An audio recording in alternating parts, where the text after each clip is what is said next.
전도서 3장 9절부터 13절까지 우리가 말씀을 나누겠습니다. 원래는 3장 1절부터 읽어야 되는데 너무 많은 것 같아서 제가 9절부터 뺐습니다.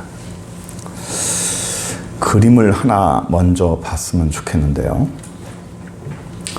이 그림이 세한도라는 겁니다. 세한도. 추사 김정희가 그린 그림이죠. 이 추사 이분은 우리가 알듯이 글씨를 굉장히 잘 쓰시는 분이잖아요. 이분이 유배를 2번이나 당했습니다. 한 번은 제일 남쪽인 제주도, 또 한 번은 제일 북쪽인 저 함경도 쪽에. 이 2번의 유배를 당하면서 거기서도 뭐 끊임없이 글을 썼는데, 그 죄인과 함께하면, 죄인을 도와주면 같이 공범으로 이렇게 몰리는 시대가 또 조선시대 아니겠습니까? 그런데도 불구하고 이 김정희 추사 이분을 흠모하고 따르는 제자가 한 명 있었는데, 그 역관이었거든요. 이분이 이제 이상적이라는 분인데, 이분이 통역관으로 중국을 왔다 갔다 하면서 끊임없이 이 추사 김정희 이분을 도와드리고 책도 갖다 드리고 했어요.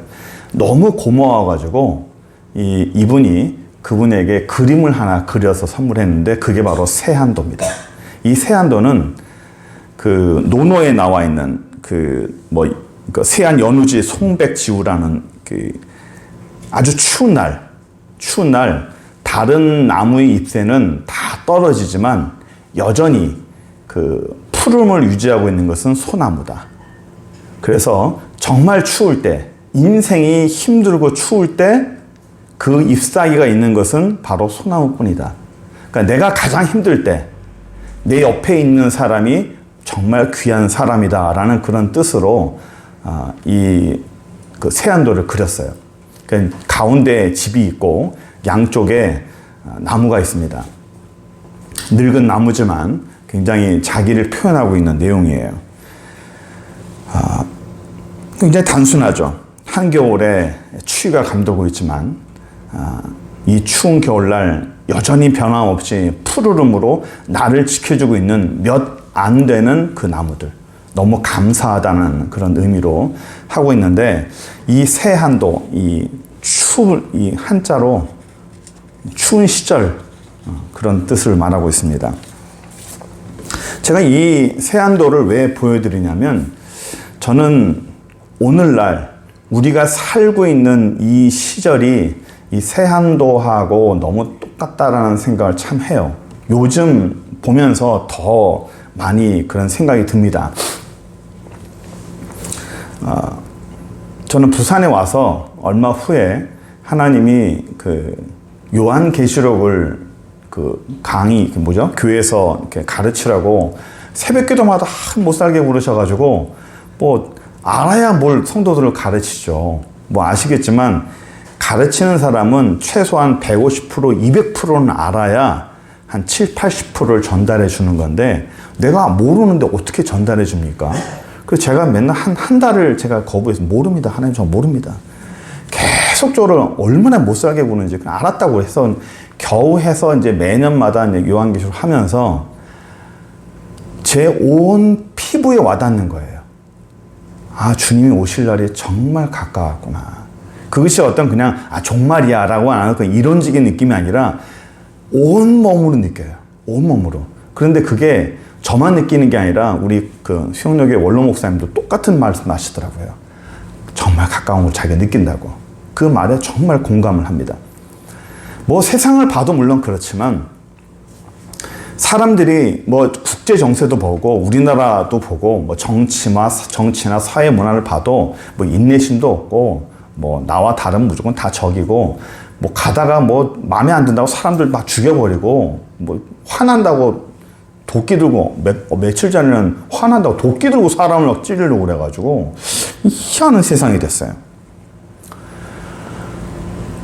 모든 세상이 이제는 너무 경쟁이 되고, 뭐 옛날에는 여러분들 옛날 학창 시절에 그래도 뭐 캠퍼스 낭만이라도 있었고, 또 그런 여유도 있었잖아요. 요즘 캠퍼스 낭만이 어디 있어요? 뭐 전부 다 취직 준비한다고 난리죠. 뭐 그래도 직장 가면 그래도 여유가 있었고 또 직장 생활을 하면서 또 그나마 또 낭만이 있었는데 요즘은 어때요? 그런 시간이 어디 있습니까? 전혀 시간이 없잖아요. 뭐 자칫하면 뭐 다 잘려버리고 세상이 너무 험악하고요. 교회도 그렇죠. 교회가 지금 그 얼마 전에 그 통계를 보니까 그 각 교단별로 제일 많이 성도들이 줄은 교단이 장로교 합동 측, 우리 측이에요. 제일 성도가 많이 줄었어요. 그리고 통합 측, 그 다음에 많이 줄은 데가 감리교, 그 4위가 고신. 뭐 성도를 줄은 것뿐만 아니라 제가 심각하게 느끼는 것은 요즘 유튜브가 많이 나오는데 흔히 말해서 유명하다는 목사님들이 너무 이상한 얘기를 너무 많이 하는 거예요. 말씀과는 전혀 다른, 그러니까 이 교회가 캐톨릭화돼가는, 교리도 캐톨릭화돼가는, 예수 그리스도의 보혈과 십자가의 능력은 점점점 사라져가고 사람의 행위나 종교적인 의식이나 이런 것들이 정말 중요시돼가는 그런 것들이 정말 큰 교회들, 목사님들이 이렇게 말씀하시니까 성도님들은 정말 저분들이 말씀하시는 거 맞는 거 아니냐라고 이렇게 의문을 가하는 교회가 이상해져 가고 있어요. 지도급들도 많이 이상해져 가고 있어요. 모든 이파리들이 나뭇잎들이 다 떨어져 간다는 느낌. 이제 얼마 남지 않았다라는 마지막 잎새처럼 그런 느낌들이 너무 많이 느껴지고 있는 거예요. 그래서 이런 말씀을 전하면서 이 시대, 정말 어려운 시대, 정말 이 차가운 이 시대에 우리 하나님께서는 우리들에게 어떤 말씀을 하실까? 옛날에도 그런 시기가 있는데 오늘 이 시기에 이 전도서 말씀을 통해서 오늘날 이 시대에 우리에게 하시는 하나님의 말씀, 하나님의 의도를 좀 봤으면 좋겠어요. 목사님, 전도서 때의 고대와 지금 현대가 어떻게 공존할 수 있습니까? 아니에요. 그 시대의 사람이나 지금 이 시대의 사람이나 사람은 똑같고요. 하나님도 똑같아요. 하나님이 우리에게 말씀하시는 거는요. 똑같은 의도고 똑같은 하나님의 의중이 있습니다. 그것을 우리가 발견하면 역사는 항상 반복이 돼요. 그렇죠? 예, 우리가 한번 봤으면 좋겠습니다. 1절부터 8절까지 한번 쭉 볼게요. 천하에 범사가 기한이 있고 모든 목적이 이를 때가 있나니. 자, 지금부터 뭘 보냐면요. 플러스 긍정적인 요소, 부정적인 요소가 같이 나와요. 날 때가 있고 죽을 때가 있고 심을 때가 있고 심은 것을 뽑을 때가 있고 죽일 때가 있고 치료시킬 때가 있고 헐 때가 있고 세울 때가 있고 울 때가 있고 웃을 때가 있고 슬플 때가 있고 춤출 때가 있고 돌을 던져버릴 때가 있고 돌을 거둘 때가 있고 안을 때가 있고 안는 일을 멀리할 때가 있고 찾을 때가 있고 잃을 때가 있고 지킬 때가 있고 버릴 때가 있고 찢을 때가 있고 꿰맬 때가 있고 잠잠할 때가 있고 말할 때가 있고 사랑할 때가 있고 미워할 때가 있고 전쟁할 때가 있고 평화할 때가 있느니라. 모든 시기지만 중요한 건 여기서 우리가 봐야 될 초점은 긍정적인 것, 부정적인 것, 플러스 요소와 마이너스 요소. 이거를 항상 성경에서 1절부터 8절까지 비교해서 온다는 거예요. 여러분들, 우리가 살면서 정말 궁금한 게 뭐예요? 제일 사람의 궁금한 건 언제냐예요.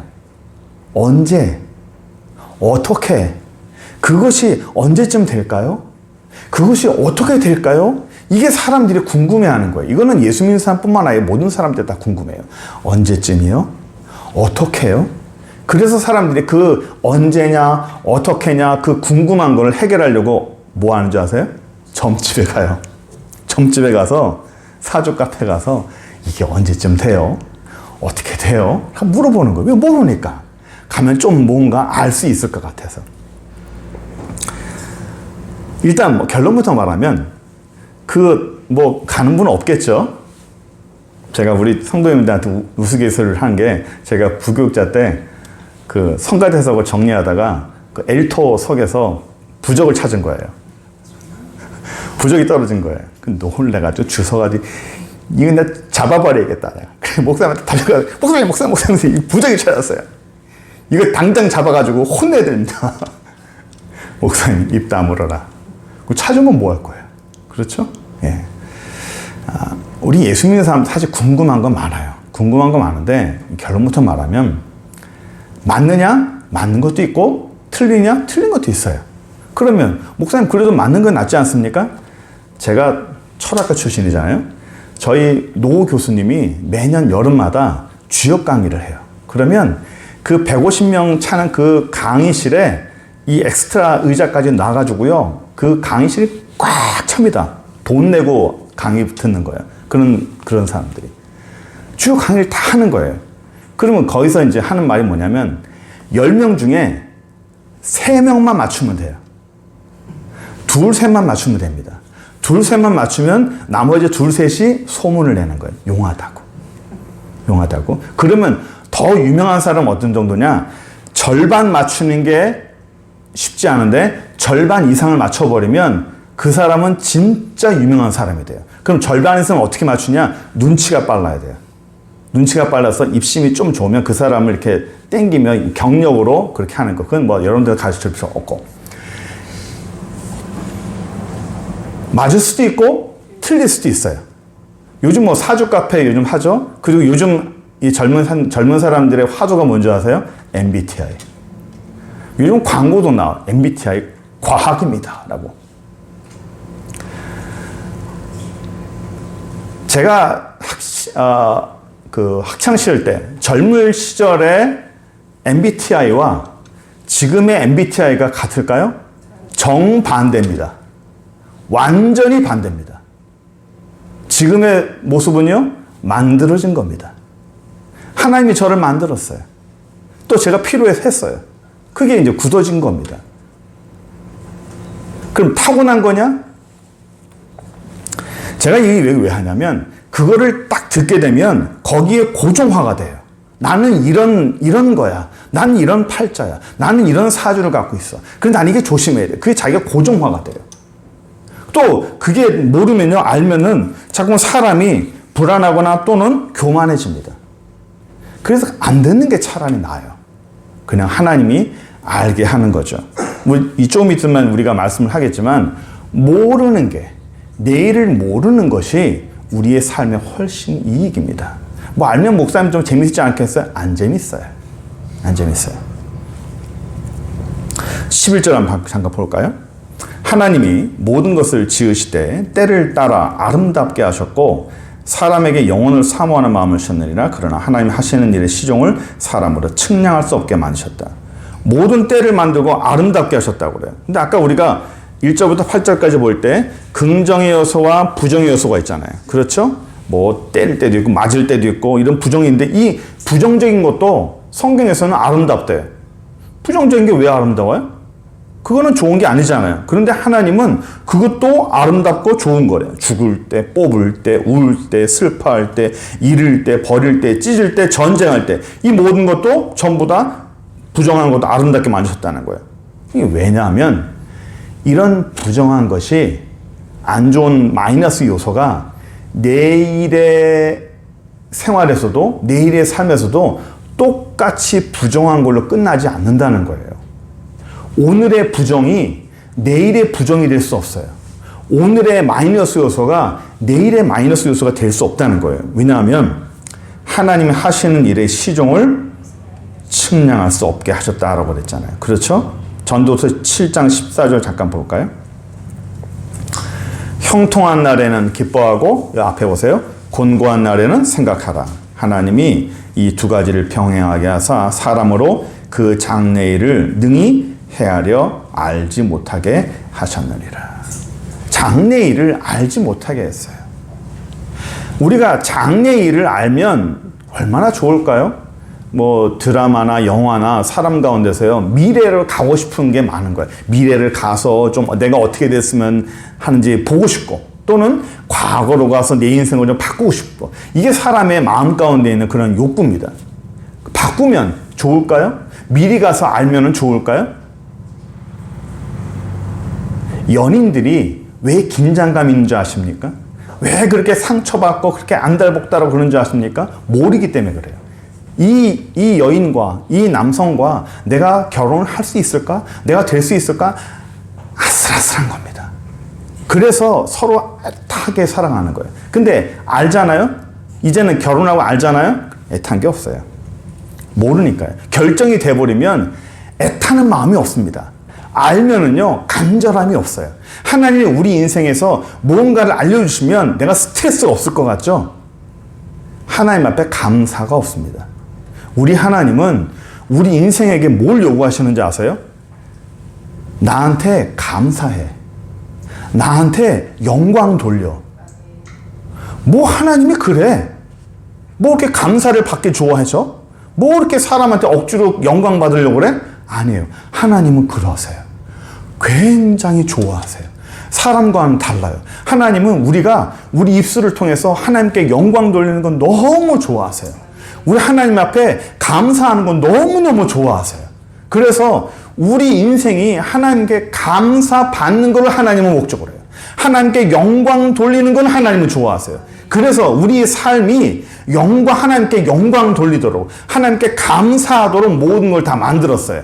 우리가 그런 어떤 고난을 받게 하는 거 왜 받을까요? 감사하게 하려고 나중에요.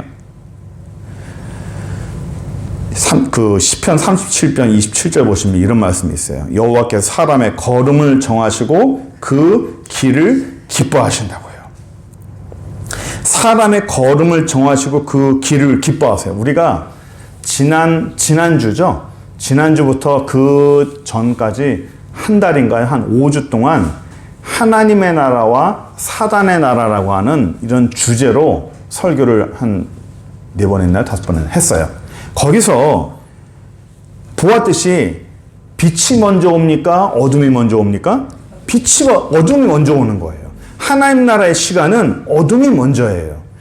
빛을 창조할 때도 빛과 어둠을 나누사라는 게 딱 분리한다는 것이 아니라 어둠에서 빛을 뽑아내다라는 것이 원문이에요.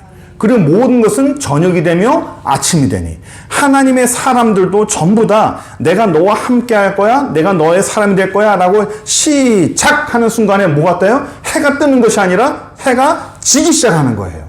해가 지는 것부터 시작하는 겁니다. 하나님의 사람으로 내가 뭔가를 가려고 그러고 하나님 나한테 축복 많이 받고 하나님 약속을 받고 내가 하나님의 큰 약속을 받았는데요. 왜 내 인생에는 왜 자꾸만 약속은 안 이루어지고 안 좋은 일만 자꾸 나타날까요? 왜 그럴까요? 어둠이 먼저 시작되기 때문에 그러는 거예요. 저녁이 먼저 시작되는 거예요. 왜 하나님 나한테 약속 가지고 축복해 준다 했는데 왜 내 가정에는 내 자녀에게는 좋은 일이 안 일어나고 왜 자꾸 안 좋은 일만 나타날까요? 어둠이 먼저 시작되는 거예요. 하나님 나라의 사람은 저녁이 먼저 시작돼서 그 밤을 다 지나고 나서야 아침이 맞는 겁니다. 아침을 맞으면 어떤 일이 벌어질까요? 모든 게 감사한 거예요. 모든 게 하나님께 영광을 돌리는 거예요. 그 밤을 지내는 사람만이 하나님께 감사할 수 있어요. 그 어둠의 시간을 보내는 사람만이 하나님께 영광을 돌릴 수 있는 거예요.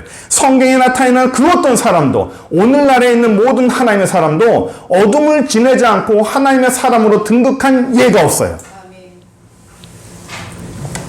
그래서 13절 한번 볼까요? 사람마다 먹고 마시는 것과, 저 에어컨 좀 꺼주세요. 사람마다 먹고 마시는 것과 수고함으로 낙을 누리는 것이 하나님의 선물인 줄을 내가 또한 알았다. 수고함으로 낙을 누린다는 역설이잖아요. 그렇죠? 수고함도 결국 좋은 것을 준다는 거예요. 우리 인생의 모든 것이 수고한다는 것은 사실은 내가 땀 흘리고 고생한다는 건데 마이너스적인 요소잖아요. 근데 하나님은 그것조차도 긍정으로 바꾼다는 거예요. 수고함이 나중에는 좋은 것으로 바뀌어 나온다는 거죠. 제가 입버릇처럼 자주 말씀드리지만 창세기 50장의 주제가 뭐라고요? 악을 선용하시는 하나님입니다. 한번 따라해 볼까요? 악을 선용하시는 하나님. 예, 하나님의 성품 중에서 굉장히 중요한 것 중에 하나예요. 하나님은 악을 선용하시는 하나님이에요. 모든 악한 환경이나 억한 것들도 하나님은 그것을 선한 것으로 바꿔주시는 거예요. 하나님의 성품을 알아가는 게 굉장히 중요한 거죠. 이것이 오늘 말씀을 통해서도 1절부터 8절까지 모든 긍정적인 요소와 모든 부정적인 요소가 다 있잖아요. 그 모든 부정적인 요소가 거기서 끝나는 게 아니에요. 그 모든 것들도 다 긍정적인 요소로 다 바뀌는 거예요. 우리의 삶에서 하나님이 하나하나 다 바꿔가는 거예요. 하나님 내 가정에 내 자녀에 이런 안 좋은 일이 자꾸만 벌어지는데 왜 하나님 이렇게 하십니까?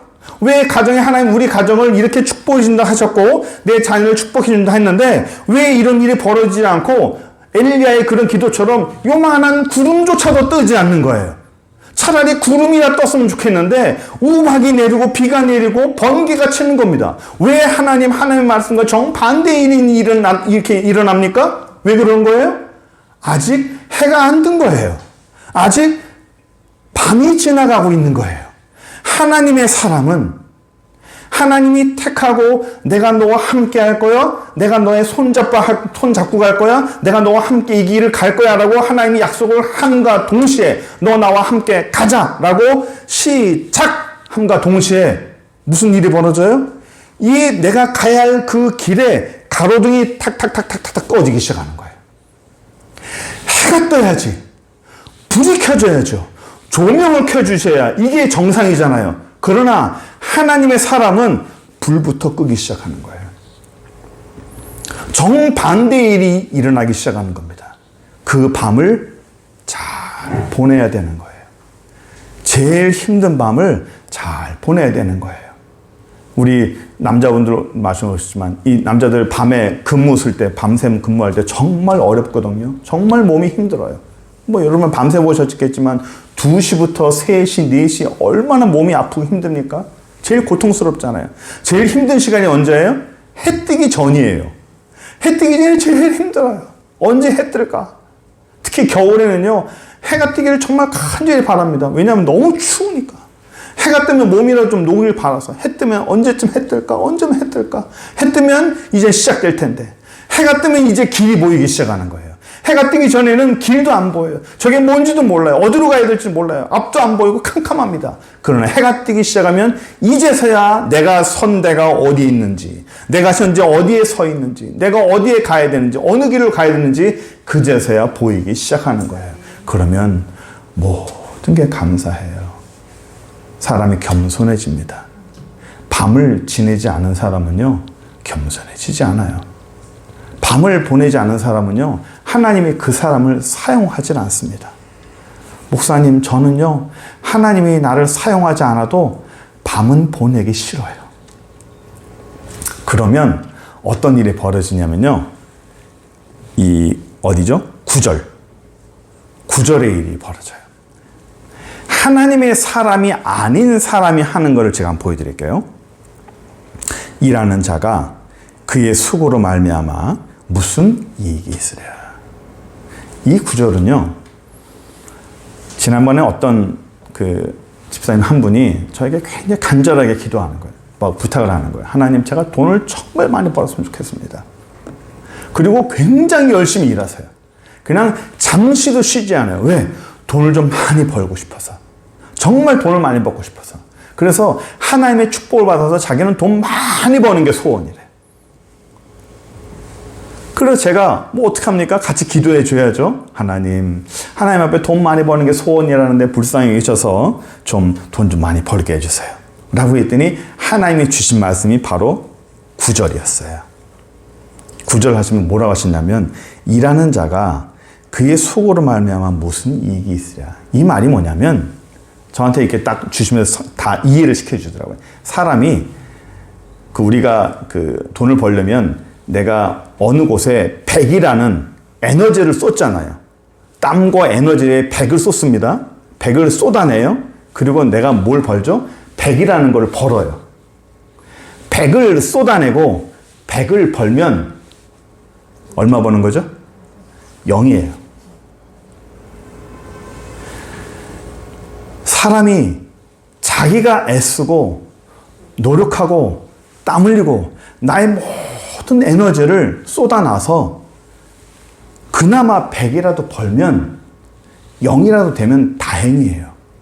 그런데 여러분, 우리가 이 땅을 살면서 내가 100을 노력하면 100을 다 얻나요? 공부를 100을 하면 100에 대한 결과가 다 나오나요? 내가 애써서 노력하면 100이라는 돈을 다 얻나요? 안 그렇잖아요. 많이 얻으면 90, 적으면 80. 뒤로 안 세면 다행이고. 그렇죠? 중요한 건 뭐죠? 내가 아무리 애쓰고 노력해도요, 하나님이 채워주지 않으면 안 된다는 거예요. 아멘. 사람이 노력하고 애쓰고 노력하는 거는 뭔가 내가 이쪽으로 보니까 내가 뭔가 번 것 같아. 근데 그건 내가 다 뿌린 거예요. 내가 다 뿌린 거를 그냥 뿌린 대로 그냥 얻은 것 뿐입니다. 그 사람은 절대로 성장이 안 된다는 겁니다. 그걸 통해서 내가 뭔가 부를 얻고 싶다? 안 된다는 거예요. 하나님이 그 사람에게 부어주지 않는 이상은 안 된다는 겁니다. 그러면 제가 무슨 얘기 해드렸죠? 그때 달란트 비유를 했잖아요. 하나님의 사람은 5달란트와 2달란트와 1달란트가 있을 때 5달란트 받은 자와 2달란트 받은 자에게 하나님이 뭐라고 그랬죠? 주인이 작은 일에 충성한 자요. 내가 너에게 많은 것으로 맡기리라 했잖아. 1달란트 한 사람 뭐라고 그랬죠? 악하고 게으른 종아 하면서 그 사람이 갖고 있던 1달란트를 어떻게 했어요? 뺏었어요. 뺏어서 누구한테 줬어요? 그렇죠. 5달란트 받는 사람한테 줬어요. 이게 중요한 거예요. 이 세상에는요, 하나님의 사람은 내가 하나님께 일하고 하나님께 애쓰고 노력한 것을 5에 애써서 5을 받으면 그거는 하나님이 주신 거예요. 그냥 그대로입니다. 중요한 것은요, 하나님이 뺏어가지고 갖고 있는 1달란트가요, 이 땅에는 많아요. 이 땅에는 하나님이 갖고 있는 너 필요 없는 사람을 뺏어가지고 하나님이 갖고 있는 그 1달란트가 굉장히 많다고요. 그건 누구한테 줍니까? 5달란트 받은 자에게 주는 거예요. 가진 자는 더 많아지고 뺏긴 자는 더 없어지는 거예요. 아, 뭐 하나님 뭐 이렇게 불공평해? 하나님은 불공평해요. 하나님은 그렇게 똑같이 하잖아요. 인본주의가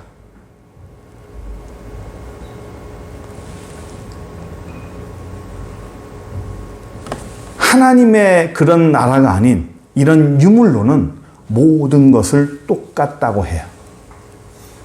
그래서 구원받는 사람도 똑같고 모든 사람도 똑같고 복지도 똑같고 모든 게 다 똑같다.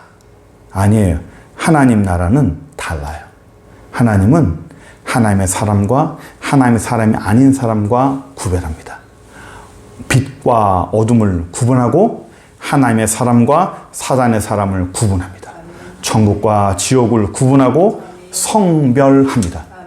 5달란트 받은 자와 1달란트 받은 자를 반드시 구분합니다.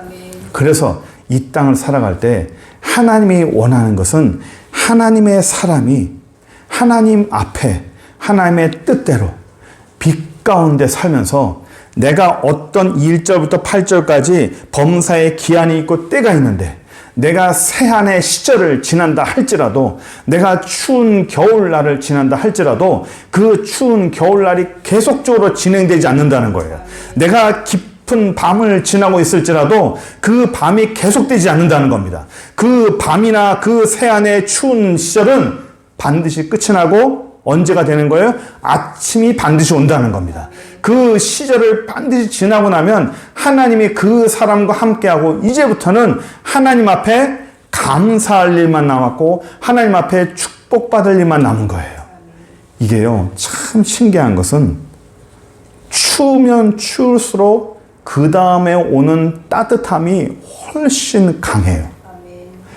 밑으로 내려가는 게 내려가면 깊이 내려갈수록 올라오는 상승 각도나 상승 속도나 상승 높이가 훨씬 높습니다.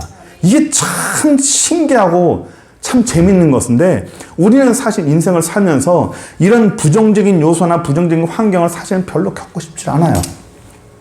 그렇죠? 뭐 저도 사실 그렇습니다. 그런데 이게 반작용인 거예요.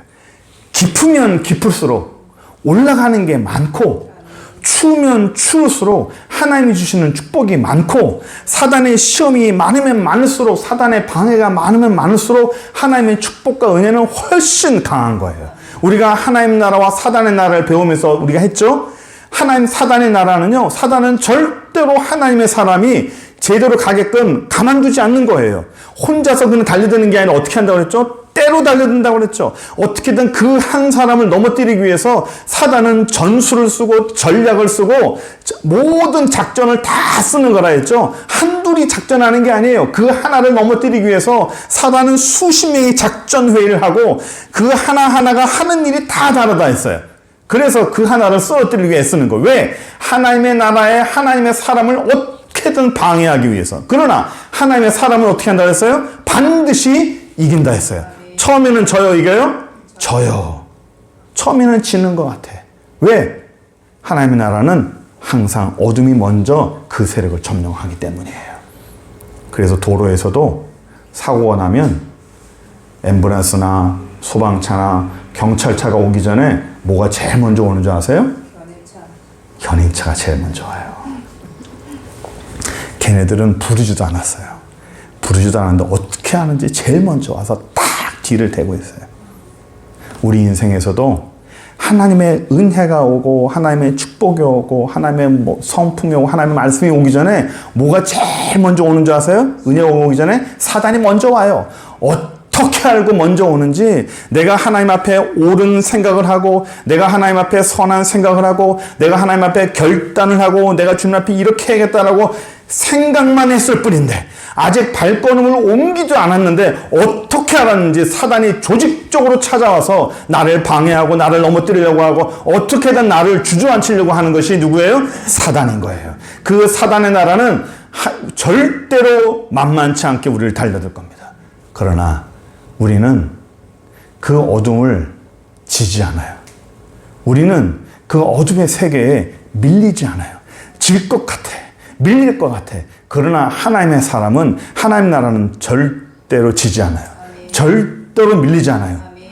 목사님, 내가 지금 밀리고 있는데요. 지고 있는 건데 하나님이 안 도와주시는 것 같고 사단의 힘이 더 세는 것 같아요. 그래요. 센 것 같아요. 이삭과 이스마엘도 처음에 누가 이겨요? 이스마엘이 이겨요. 사라와 하갈 누가 먼저 이겨요? 하갈이 이겨요. 한나와 브닌나 누가 먼저 이겨요? 브닌나가 이겨요. 다윗과 사울 누가 먼저 이겨요? 사울이 이겨요. 성경의 창세기부터 요한계시록까지 하나님의 사람과 사단의 사람을 항상 하나님께서 긴장 관계 속에 뒀어요.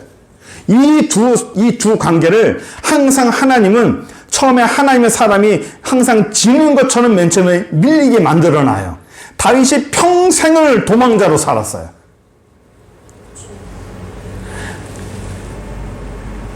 왕으로 기름 부음 받자마자 다윗의 인생이 쫙 펴져졌어요? 아니에요. 기름 부음 받자마자 다윗의 인생은요 찌그러들기 시작했어요. 그 인생을 하나님이 계속적으로 단련시키고 그 어둠의 시간을 잘 보내게끔 하나님과 함께 그 어둠의 시간을 잘 보내서 결국 어떻게 되는 거예요? 해가 뜨고 하나님의 사람으로 하나님 나라의 중요한 사람으로 등극하게 되는 겁니다. 우리 모든 사람들은 오늘 이 시기가 좋을 때도 있고 나쁠 때도 있고 안 좋을 때도 있고 좌절될 때도 있고 모든 게 끝난 것처럼 보이기도 하고 좋을 때는요 가만 냅둬도 신앙생활 잘해요. 그런데 중요한 것은 안 좋을 때예요. 겉으로는 드러나지 않아요. 가족들한테도 보이지 않아요. 목사님한테도 절대로 보이지 않아. 그러나 속으로 끙끙 앓아요. 속으로 너무 힘들어해요. 제가 여기 부산의 극동방송 처음 시작하면서부터 같이 했는데 하면 사람들이 기도 제목 올려와요. 오면 거기에 이 방송 내보내지 않고 이렇게 그 문자로 이렇게 그 비밀스럽게 오는 게 간혹 있어요. 오픈하지 말아달라고. 자기는 어느 교회 누군데 오픈하지 말아주세요. 아무한테도 말 못한다는 거예요. 목사님한테도 말 못하고 주변에도 말 못한다는 거예요. 왜 말 못하느냐? 왜 말을 못할까요? 그런 어려운 일을 사람들은 말하면 내가 신앙 없다고 판단할까 봐. 내 오랜 세월 동안에 그렇게 오랜 권사님도 그런 일을 당해? 권사님도 그런 시험이 들어? 권사님도 그런 생각해? 장로님도 그런 생각해? 말도 못하는 거예요. 정말 많구나. 정말 많은 사람들이 이런 어려운 환경 속에서 정말 고민이 많구나라는 걸 그때 알았어요. 말을 못하고 있구나. 그러나 속은 썩어 들어가고 있구나. 속은 정말 골마 들어가고 있구나. 왜 그럴까요? 현실이 이해가 안 되는 거예요. 하나님의 사랑은 아닌데도 불구하고 현실이 안 이루어지는 거예요. 하나님이 엘리야와 함께한데도 불구하고 엘리야가 기도하는데도 불구하고 구름도 안 뜨는 거예요. 차라리 구름이나 떴으면 소망이라도 없지. 흔적도 없고 우박이 내리고 번개가 치고 비가 내리고 더 안 좋아지니까 이 하나님 왜 내 인생이 이럽니까? 왜 이런 일이 벌어집니까? 내가 하나님 앞에 뭘 잘못했습니까? 내가 기도하고 하는데 왜 나에게 이러십니까? 왜 그럴까요? 그를 만들어가는 거예요. 그가 진짜 하나님의 사람이면, 그가 진짜 하나님의 축복의 사람이면 그는 어둠을 반드시 지나가게 돼 있어요. 깊은 어둠을 지나가게 돼 있어요. 내가 지금 어둠 가운데 지나가고 있어요? 내가 지금 밤을 지나가고 있습니까? 그러면 기대하세요. 기대하면 돼요. 기대해야 돼요. 아침이 정말 찬란한 아침이 우리에게 온다는 것을 믿으시기 바랍니다. 한 말씀하고 전을 끝내려고 하는데, 제가 중고등학교 때 여름 수양회를 가잖아요. 수양회 가면 이제 그 시골에 학교를 이렇게 빌려서 이렇게 들어갔어요. 아침에 체조를 하는데 안개가 쫙 낀 거예요. 그러니까 그날 아침에 이제 담임 목사님 모셔가지고 이제 아침부터 오셨더라고. 딱 와서 이제 얘기하시는데, 여러분 뒤로 돌아보세요 하고 뒤돌아봤는데 운동장에 안개가 껴가지고 뭐 하나도 안 보여요. 어제는 그나마 뭐라도 보였는데 하나도 안 보이더라고요. 뭐 담장도 안 보여, 아무도 안 보여요. 지금부터 저 뒤로 10걸음만 올라가 보세요 하고 10걸음 가니까 철봉이 보이더라고요. 좀 더 가보세요 하니까 그 다음에 담벼락이 보이기 시작하는 거예요. 좀 더 가보세요 하니까 그 교문이 보이더라고요. 다시 돌아오세요 하고 그 말씀이 그분이 이렇게 하시더라고요. 여러분들의 앞날도 이와 같습니다. 내가 가는 만큼 조금씩 하나님이 보여주실 겁니다. 조금 가면 조금 더 보이고, 조금 가면 조금 더 보이고, 안 보인다고 좌절하지 말고, 안 보인다고 두려워하지 말고, 안 보인다고 주저앉지 마세요.